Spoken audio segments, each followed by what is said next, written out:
What's up, everybody? It's me, E-Man from E-Man's Movie Reviews. Netflix has come out with a brand new show, and it's called Black AF from creator Kenya Barris. In case you didn't know, Kenya is the creator of the popular series Blackish, Grownish, and Mixedish. Not only that, but he's also writing the script of the upcoming Eddie Murphy movie Coming to America 2.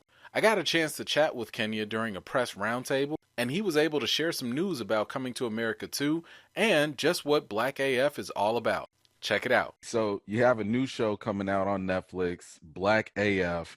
Can you tell us a little bit about it and why it is better than Blackish, Grownish, and Mixish combined? I won't say that that's the case at all. I love those shows. Black has changed my life, and it's my heart. I feel like it's just different. I feel like it's more personal. I will say that it's more personal. I think I play I'm taking some hits because it's a little bit more, it could be, I won't say mean spirited, but it's a little bit more sarcastic, more sardonic. I'm playing a heightened version of myself that I'm really trying to be a little bit more self-deprecating and take some hits and be a little bit more edgier and a little bit more functionally dysfunctional as a family. I think that was one of the things going to Netflix. Like we didn't have the constraints of like, on network TV, you have to appeal to everybody. You know what I'm saying? You're looking to appeal to everybody. And I think that's great. And that was a big, move. But at the same time, I think we're moving to the place now where we can, be a little bit edgier. I wanted to take a swing. I think one of the big things with Netflix is that there's so much content, what I'm saying? There's such a behemoth. So when I did it, I was like, how do you do something that's a little bit noisier and make a little bit noise? And we haven't really had to, I know people are saying like, we've seen the meta version of someone playing we haven't had a lot of those opportunities. And so I wanted to do something that kind of gave us a look at, stepping into that lane and show how we can do it. Because I think our experiences are always unique and a little bit more different. And that was the big sort of leap for this. You've been in the industry for a while. You're a seasoned vet. You've been in here since what, 97, I want to say, with the Keenan Ivory Wayans show and all that. Yeah, a little over 20 years, yeah. And you've had the unmitigated gall to just be unapologetically Black in everything that you do. Mm-hmm. Can you talk about your perspective on Hollywood and just the industry, and just, is it accurate, and just how you navigate through that? Because it's kind of difficult just being Black in America, period, but being in the industry that doesn't always cater to us. Can you just talk about navigating that through the many projects that you're doing? Yeah, I just, it's interesting. The Keenan Ivory Wayans show was a great, model, and Keenan's a genius. And just going back to that, I remember there was a sketch that never got on that my partner Faisal and I were talking about. This great writer Vernon Chapman wrote, but it was called Too Many on Stage, right? And it was a rapper, kind of like a Wu-Tang-esque rapper, and he came out and he was like, "Yo, I got you guys and my man," and people just kept coming out on stage, and that's what Wu-Tang was. And all of a sudden, the stage collapsed, right? And you just saw this big mess of collapse, and you just heard somebody go, "Man, there's too many on stage," and it was like a really, it was, using the N-wordness, but it was like a funny, if they had put that on SNL or put that on, and I was so upset that those things couldn't come out. But I love the idea of us being the purest version of what we were. And I actually just did a book deal, and I had it before.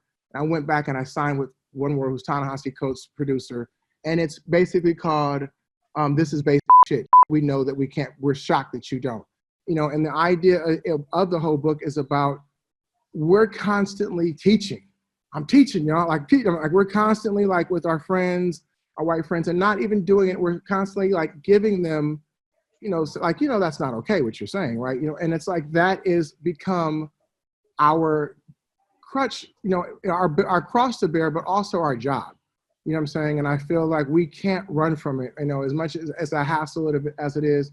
We have to make sure that we're, and there is no absolute, there's no sort of, we're not monolithic as a people. There's 100 different ways of being Black, but we have a voice, and we need to make sure that voice is being, as loud as possible, what I'm saying, to show that there's as many different versions of us. And I feel like, there was some criticism about, colorism and things like that for me, I'm saying, in terms of, and, how I cast. And I, really rebelled against it. I was having some media training things, and I was like, I don't want to not talk about that. I'm saying? I was like, this show in particular for me, and people need to realize, like, I can show you my family, and it is all, my real family, it is all shades of colors, as most of our families are. This was a show that was really personal, that was based on my family, and I didn't want to run from the fact that this is what me and Rashida Jones would make, you know what I'm saying? And at the same time, this is what my father looks like, this is what my grandmother looks like, my great-grandmother was a slave, you know what I'm saying? I just come out of sharecropping, was a slave. I feel like I, have throughout my career tried to present as many versions and different versions of representation as possible. And I understand that there have been a lot of people's real experiences where they have been affected by colorism. But for me, when I see those things talked about, I don't run from them or get mad at people. I defend my children because they definitely have a Black experience, and I want to make sure that everyone sees that. But one of the reasons the civil rights movement worked is, like, you look at Angela Davis, they were people who before would have not, they were mixed people. Like, when it came time for us to come together, we wanted all of us to come together. We wanted, the Black experience. We needed as many numbers as possible.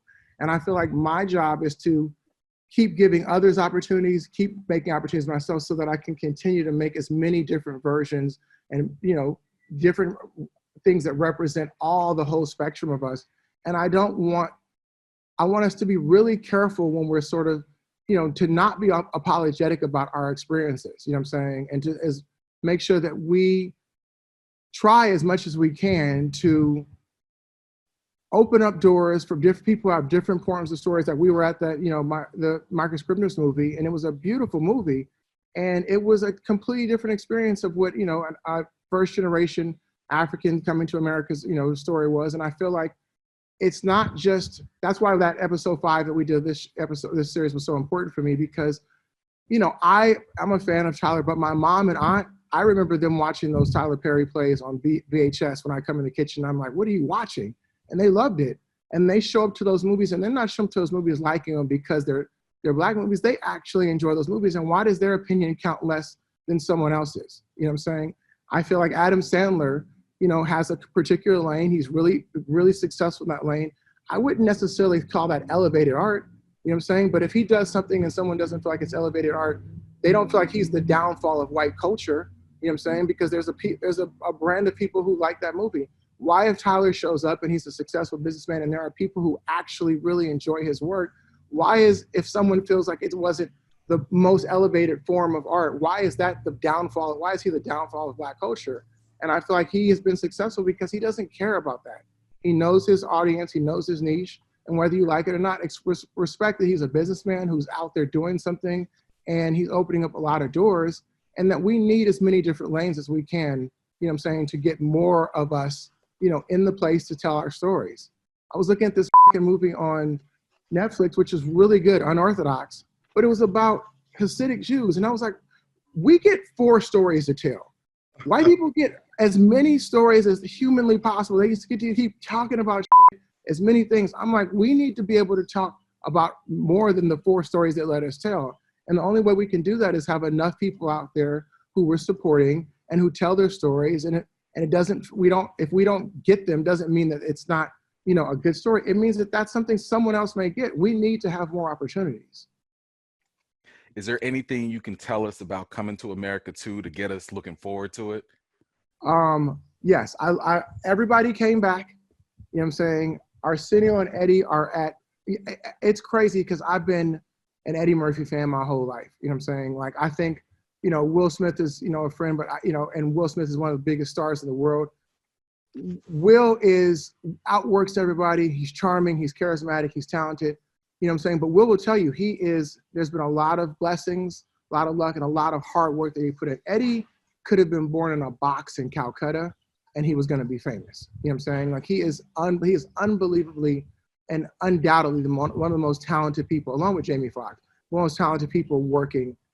So when I went to the house, you go to the house, you meet Eddie, and I'm sitting there, and it's just like, he's kind of reserved, he's kind of quiet, but like everything he says when he starts talking, it's like just so unbelievably genius level funny. You know what I'm saying? And he doesn't even call himself an impersonator, but he'll do you in 5 minutes. He'll do your thing back. And so seeing those two dudes together and seeing how Black doesn't crack, because you could go back and do reshoots on them from the first one. They both look, you know what I'm saying, just creamy skin, and they look, you know, like keep it together. But it felt like I was part of a really special group. You know, we were on Tyler Perry's lot, shooting Coming to America. Bad Boys 2 was shooting in the thing next to us. And there's that famous sort of thing where they walk over and it's Tracy and Wesley and Martin and Will and Eddie, you know, and it's just like, you know, like we have come a long way, you know what I'm saying? And to see what we've done, it felt like, oh my God, like I don't deserve to be here, but I am going to smell the roses and be thankful and like, you know, thank my ancestors, you know what I'm saying? Because this is something that they did not, you know, anticipate, but this is the strength that they gave us to get here. You know, I feel like it is, you know, one of the things about that movie that I felt really, that made me really think is when we were looking for who's going to play Eddie's son, we got a great guy in Jermaine Fowler, but it was really hard. And I think that it made me think that there's a responsibility on us as creatives. We have to bring up that next generation. You know what I'm saying? Like, who is the next generation? Eddie and those guys were stars when they were 20 years old. Like, who's the 20 to 25-year-old star that you're going to put on a poster that gets people to come to the movies and gets people to watch? We have to bring up, you know, that next generation, and we have to bind together and really support them and get them, you know, get them in front of the things so that they can actually lead the generation after them. So that's one of the sort of my missions is, you know, I try to do it with Grownish. You know, I love the kids we cast on this show, but I want to bring up what's that next generation of actors and writers and directors. Well, that's all for my portion of the interview with Kenya Barris. If you want to watch the full interview, you can go over to the African American Film Critic Association's YouTube channel. I'll put a link to it down below. I also have my spoiler-free review available for Black AF for any of you that might be interested. Let me know in the comments any thoughts you might have on Coming to America 2 or Black AF. Thank you all for joining me today. I always appreciate you giving me your time to watch my videos. If you're new to my channel, please don't forget to subscribe and give this video a thumbs up if you enjoyed it. In the meantime, I've got more videos and reviews to do for you all, and until next time, I'll see you all later.